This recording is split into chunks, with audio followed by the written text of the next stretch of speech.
Yeah, what's going on, guys? Spartan here, and out here on another beautiful day. And today we've got to talk about part 2. So first video we did was the perfect diet for fat people. Great video. I got the main point across. However, at the beginning of the video, watching it back, I realized that I had told you guys that we were going to get in and talk about the medical and scientific reasoning and rationale and some of the stuff behind why this diet is the best diet ever for fat people and to basically just stay healthy and lose weight long term. Okay, so the video was good, but it ended up turning more into a rant video, which nothing wrong with, but I didn't get to touch on those things. So guys, this is part 2, the perfect diet for fat people. Let's hit this hard, hit this home, and we are out of here.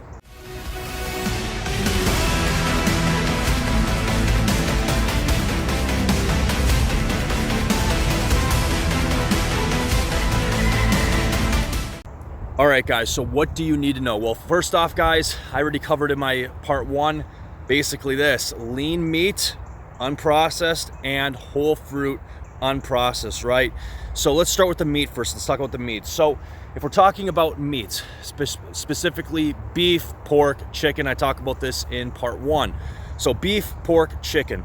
Beef and pork have the 2 longest absorption times for protein. So if we're talking about proteins, okay, absorption time by the small intestine into the bloodstream, beef and pork are going to, even if they're lean, beef and pork, guys, are going to give you a long absorption time, a very, very long absorption time, typically 4 hours of coverage. Think about, okay, I ate a beef meal or a pork meal.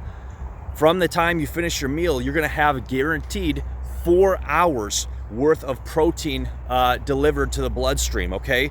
Now, in the case of chicken, that's around closer to 3 hours. Now, this is for normal sized meals. If I ate, a pound and a half, 2 pounds, if I ate, a huge amount of meat, obviously this is gonna be pushed out a little bit longer. But in general, guys, pork and beef both are the slowest, longest digesting proteins available in natural form, excluding something like casein. Well, casein is right around 4 hours too with a normal meal. But anyways, that's for another video. So let's break down this diet. So beef options I gave you was lean beef, lean pork, lean chicken. Pork and beef specifically, like I said, longer absorption times. If you eat a normal meal, you're guaranteed at least 4 hours of coverage in the bloodstream, okay? And if we're talking about, let's compare this to chicken. Chicken, it's a little bit shorter, about 3 hours. Let's say fish. Fish is only from anywhere from an hour and a half to 2 hours. Fish is extremely short, and that's why, sure, you can get your protein from fish, but guys, honestly, I don't recommend, and most pros know this instinctively, and hopefully there's a lot of good nutritionists that know this, but that's honestly why, guys, I don't like fish as a protein source for maximum muscle mass and maximum fat loss. Why? Because fish is in and out too fast of your system. It does not give you enough protein dispersion into the bloodstreams, because after an hour and a half, 2 hours of your meal, the fish is gone, all right? So you're no longer getting that amino acids, the protein, into your bloodstream. So beef and pork, the two slowest and best options, and then we have chicken would be the third place option. We got about 3 hours. So on my diet, guys, I already told you guys, beef, pork, chicken, right? All right, we covered that. Let's move on from protein. Let's talk about nutrients. So the thing is with this diet too, let's stay with the protein for a second, then we'll move into the fruit side. Come on, that's the reason for this video, trying to give you guys the medical and science behind it instead of part 1, which is more of a rant. So let's talk about nutrients, okay? Nutrients. The meats I described, beef, pork, chicken, loaded with L-carnitine, great for ripping off body fat, great for performance, great for upregulating androgen receptor sites, and just great in general as a performance booster, okay? Super high L-carnitine, all 3 of them. Super high B vitamins, B6, B12, all 3 high, but especially the red meat and pork, super high in B vitamins, send your metabolism through the roof. Things like, L-carnosine, absolutely packed in beef and pork. Chicken also contains a decent amount. L-carnosine is what beta-alanine turns into. L-carnosine, it's different than L-carnitine. So we covered the L-carnitine already. L-carnosine, also found typically, from what I remember, the more redder the meat, the more L-carnosine. L-carnosine is what beta-alanine turns into, and that's stored in your muscles as a lactic acid buffer. What does that mean?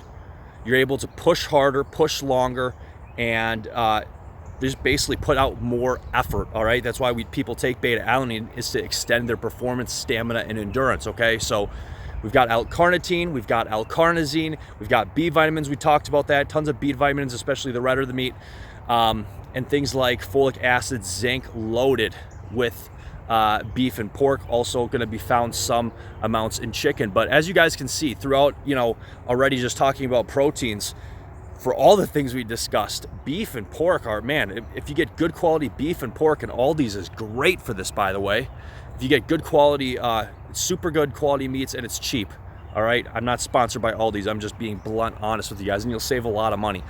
So if we're talking about beef and pork, two best protein sources on the planet for all the reasons I described. Chicken brings up a third, and I do eat chicken. I eat lean beef, lean pork, lean chicken. Get your stuff from Aldi's, you'll never go back. Let's see here, what else? Let's see. Okay, let's finish out with protein. Is there anything else I need to talk about? Yeah. So with this diet, you're eating high protein. All right, you're eating high protein. You're eating protein, within every 4 hours. So you're getting a nice dispersion of protein round the clock, and you're able to eat as much as you want. Okay, so this is why this diet is prime. It's beautiful. It's the cream of the crop. Okay, for performance, endurance, stamina, muscle building, fat loss, bodybuilding, fitness, athletics. This is the best. All right, just from a protein standpoint, and this is already what it's already what pro bodybuilders do, pro athletes do. They eat a lot of these proteins. However, if you're an athlete, you're not going to eat it in the amounts I'm discussing. Okay, this is mostly for bodybuilding and fitness influence, to maximize muscle mass and make sure fat loss is super low. Why? Because athletes, let's say you're a pro soccer player or whatever else, you're not going to be wanting to eat up to 2 grams per pound of body weight. That's going to bog you down. 1 pound gram per pound of body weight is fine for protein if you're an athlete. Okay, they're obviously not trying to maximize muscle mass. Having said that, let's move into, we addressed the protein side of things. Let's address the fruit. All right, let's talk about the fruit. We covered the meat. Let's talk about the fruit. So with this diet, you guys already know, unlimited lean meats, unprocessed, and unlimited fruit, unprocessed. All right, so why fruit? Why fruit? Why not this vegetable? Why not oats? Why not rice? Why am I telling you guys fruit? Why fruit? Well, let's get into this. So fruit, first and foremost, fruit has an amazing ability, has fructose, has some glucose, has a little sucrose in it, depending on what kind of fruit you're getting. But most people equate fruit with fructose, and they would be right. Let's talk about fructose for a second. This is the old school. This is like the stigma. This is the maybe not stigma is the right word. This is the old school belief. All right, fruit's gonna make you fat, unfit, and ugly. Okay, basically that's what they say. They say, okay, fructose is only good for filling up liver glycogen. Okay, it doesn't help your muscles fill up. It sucks for body. It sucks for muscle mass, fat loss, and everything else. Guys, this isn't true. This is absolutely not true. This is just like that old school thing where they used to say, hot tubbing makes you weaker for bodybuilding and powerlifting. The opposite is true. Okay, as long as you're not sitting in there and just dehydrating yourself. Okay, so let's talk about fructose. Let's compare something real quick. Let's say I sit down and I eat 25 grams of oatmeal or 25 grams of rice.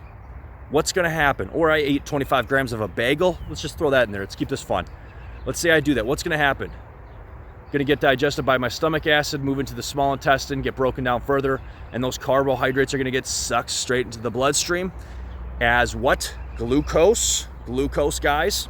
So this is just regular carbs. Bagel, rice, what else did I say? Bagel, rice, oats, right? Going to get sucked up into the bloodstream. The carbohydrates are as glucose. And what's going to happen? My muscles are going to pick up the glucose, and my liver's going to pick up the glucose, assuming that those stores are not completely full. And most people, they're not. Okay, unless you're bulking. and eating plenty of carbs or calories, right?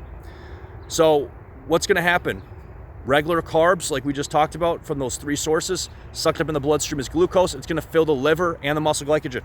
Okay, it's going to get sucked up in all these tissues. All right, let's talk about now fructose. Fructose. You eat fruit or honey, and that's another thing to think about, guys. Why is it wrestlers, football players, pro football players, wrestlers, football players, athletes? Why is it they're squirting honey in their mouth before games? Why? Intense energy boost, huge energy boosts, great for energy and stamina. Why? Why are they doing this? Why? What bro science says is you're going to get fat, lethargic, and out of shape by having, fructose. But why are they doing this? Because there's a huge performance boost, like I was just talking about. How does this work? So let's talk about this. Honey and fruit. You can eat a piece of fruit, maybe some honey, tea with honey, whatever you guys want to. What's going to happen? Well, the fructose is going to hit your stomach acid. It's already pretty much broken down already, depending on what fruit or source you've eaten. It's going to get sucked up by the small intestine, enter the bloodstream, and what's going to happen? Your muscle cells can't use it. Your brain can't use it. Nothing can use the fructose right away. It can't be used right away by those tissues. It has to be metabolized.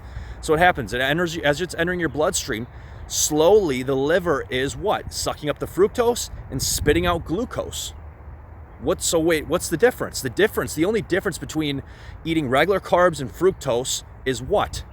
It has to go through one extra step before your body can use it. Muscles, brain, internal organs, everything. So what's happening is you're getting a slower, we're not talking about high fructose corn syrup and this other processed garbage. I'm talking about regular fruit, guys, and honey. Typically, if you're eating normal amounts of fructose, it's very slowly you're feeding your body very slowly with glucose. And this is what you want for maximum fat loss and muscle gain. The only time that this is not beneficial, guys, listen up. The only time this is not beneficial is if you're eating tons and tons and tons of fruit.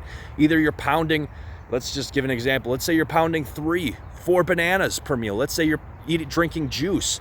That's the stuff that you don't want to do because the liver is getting not just overworked, but you're gonna spike up glucose in your bloodstream. Why? Is it because something's wrong with fructose? No, it's gonna spike up your blood because you're dumping so much fructose into your bloodstream at one time. So what I'm trying to tell you guys is that there's no difference really between fructose, me eating a piece of fruit or honey, and carbohydrates such as oats, rice, a bagel. The only difference is you're giving your body one more step to do before all the glucose, oats, they can get sucked up right away as glucose. And the only difference is the fructose. It's going to get sucked up right away, but it has to be transformed by the liver first into glucose available for metabolism. So really, you're introducing one more metabolic step, slowing down release of glucose.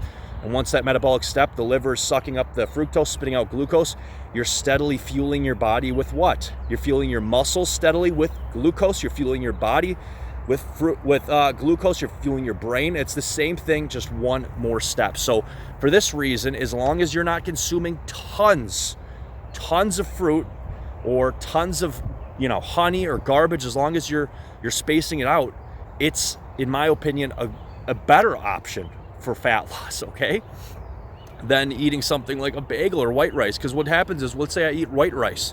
This is what's going to happen. Boom. Spike in glucose. Boom. It's in my body. It's out of my body. I'm not getting fueled long term. What happens if I eat a piece of fruit or two with a meal?